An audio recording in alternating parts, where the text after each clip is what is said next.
শীতকাল তো প্রায় শেষের পথে, আর শীতকালে কেউ নলেন গুড়ের রসগোল্লা খাননি এমন কি কেউ আছেন নাকি? যদি খেয়েছেন তাহলে তো নিশ্চয়ই জানতে ইচ্ছে করবে যে কিসের জন্য এই গোল্লাটার বিশেষ করে এত দাম। তো চলুন সেই বিষয়টাই আমি আজকে ক্লিয়ার করে দেবো, আর সাথে নরম তুলতুলে রসে ভরা রসগোল্লা আমি বানিয়ে দেখাবো। তো নমস্কার, আমি ঝর্ণা। আশা করছি আপনারা সকলে খুব ভালো আছেন। আমার চ্যানেল ঝর্ণা রেসিপিতে আপনাদের সবাইকে জানাচ্ছি অনেক অনেক স্বাগত। সবার প্রথমেই আমি এখানে নিয়েছি 1 লিটার দুধ। এটা কেনা দুধ, আপনারা চাইলে গরুর দুধও ব্যবহার করতে পারেন, তাতে আরও সুন্দর হয়। আচ্ছা, রেসিপিটা যদি ভালো লাগে অবশ্যই কিন্তু একটা লাইক করবেন, আর কেমন হয়েছে রেসিপিটা অবশ্যই কমেন্ট করে জানাবেন, আর নিজেরাও অবশ্যই একবার ট্রাই করবেন।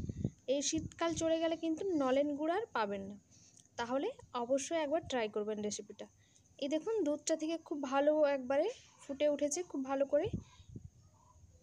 এটা যখন ফুটে আরেকটু মরে যাবে ঠিক এই পর্যায়ে, তখন আমি এর মধ্যে 2 চামচ ভিনিগারের মধ্যে 4 চামচ জল মিশিয়ে রেখেছিলাম, সেটাই একটু একটু করে দেব, আর একটু একটু করে নাড়তে থাকবো।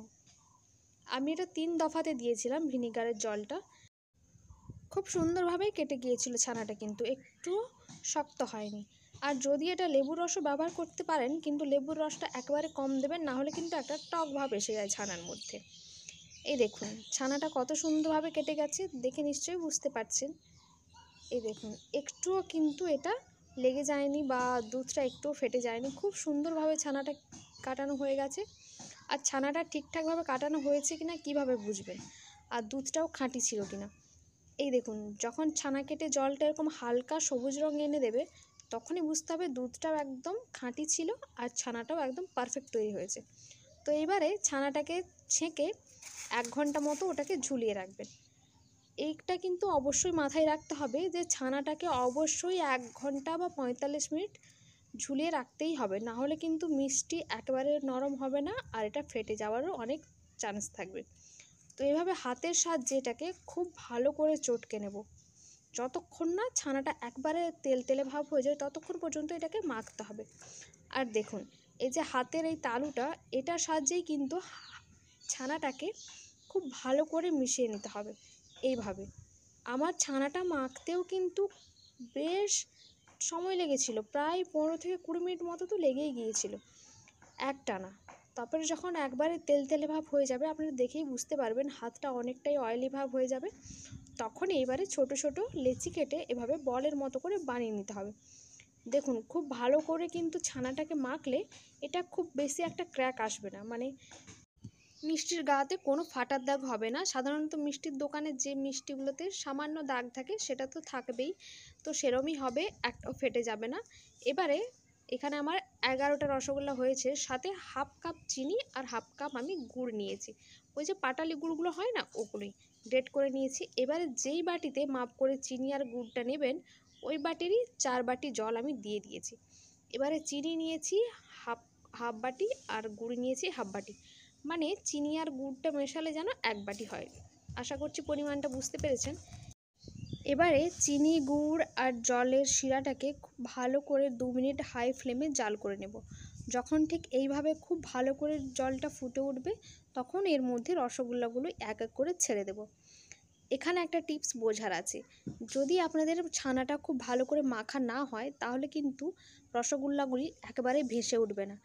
আমার মাখাটা একদম পারফেক্ট হয়েছে, তাই প্রতিটি রসগোল্লা দেখুন একবারে ভেসে উঠেছে জলের মধ্যে। এবার এগুলোকে আরও হাই ফ্লেমে ঢেকে 10 মিনিট মতো ফুটিয়ে নেব। এটা কিন্তু হাই ফ্লেমে রেখে অবশ্যই ঢাকনা দিয়ে ঢাকতে হবে, নাহলে কিন্তু রসগোল্লাগুলি একেবারেই ফুলবেন না। দেখুন আমি এবারে এটাকে ঢেকে দিচ্ছি 10 মিনিট, তারপরে আপনাদেরকে দেখাচ্ছি। দেখুন 10 মিনিট পর আমি ঢাকনাটা খুলে দিয়েছি, আর দেখাচ্ছি একটা হাতার সাহায্যে রসগোল্লাগুলো কিন্তু ফুলে একবারে ডবল হয়ে গেছে, আর এতটাই সফট হয়েছে কি বলবো। আপনারা না বানালে কিন্তু বুঝতে পারবেন না। দাঁড়ান আপনাদেরকে একটা দেখাই। এই দেখুন একটা রসগোল্লা নিলাম, এবার এটাকে ছোট্ট একটা চামচের সাথে প্রেস করছি একদম হালকা হাতে। দেখুন কতটা নরম তুলতুলে স্পঞ্জ, আশা করছি আপনারা বুঝতে পারছেন এটা কতটা সফট হয়েছে। এই দেখুন প্রতিটাই রসগোল্লা অসম্ভব সুন্দর হয়েছিল, আর অসম্ভব নরম তুলতুলে। মানে আমি বলে বোঝাতে পারবো না যে কতটা ভালো হয়েছিল। এবারে রসগোল্লাগুলো যখন ফুলে যাবে, তারপরে এর মধ্যে আসল যে গুড়, নলেন গুড়, সেটা দিয়ে দিলাম এখানে পরিমাণ মতো। তারপরে এরম দুটো চামচের সাহায্যে প্রতিটা রসগোল্লাকে চেপে চেপে ওই শিরার মধ্যে দিতে হবে। এটা চাপার কারণ যাতে নলেন গুড়ের আসল স্বাদটাকেও ওরা চুষে নেয়, তার জন্য, মানে ভেতর পর্যন্ত যাতে স্বাদটা যায় গুড়ের, সেই জন্য এগুলোকে একটু চেপে চেপে আরও 10 মিনিট মতো ঢেকে তারপর এগুলোকে গ্যাসের ফ্লেমটাকে বন্ধ করে দিলেই রসগোল্লা কিন্তু একদম পারফেক্টলি রেডি। এই দেখুন, আপনারা দেখে নিশ্চয় বুঝতে পারছেন। আর একবার চেপে দেখাচ্ছি যে কতটা সুন্দর আর জুসি হয়েছে। এই দেখুন, প্রতিটা রসগোল্লাই খুবই সুস্বাদু হয়েছিল। আশা করছি আপনারা পুরো রেসিপিটা বুঝতে পেরেছেন। শুধু উপকরণগুলো ঠিকঠাক পরিমাপ করে নেবেন, আর বিশেষ করে ছানাটা খুব ভালো করে মাখবেন, তাহলে প্রতিটা রসগোল্লা একবারে পারফেক্ট সুস্বাদু দোকানের মতনই হবে। আর আপনারা যে আমার পুরো রেসিপিটা মন দিয়ে দেখেন আর এত সুন্দর সুন্দর কমেন্ট করেন, তার জন্য আপনাদের সবাইকে অসংখ্য অসংখ্য ধন্যবাদ।